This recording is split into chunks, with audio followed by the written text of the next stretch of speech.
బతుకు ఆడు ఆటలో మరణమంటే ఏమిటి?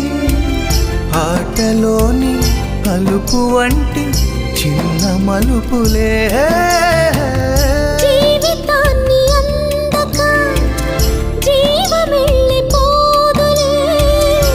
ఆరిపోని అణిగిపోని చిరంజీవిలే. తల నిండుగా శీసులే, ఇక నిండునా ఆశలే.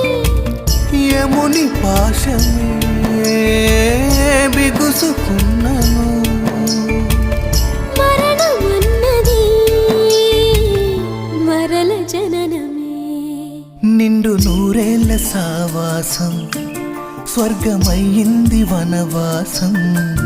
దండగుచ్చాను నా ప్రాణం, వెండి వెన్నెల్ల కళ్యాణం.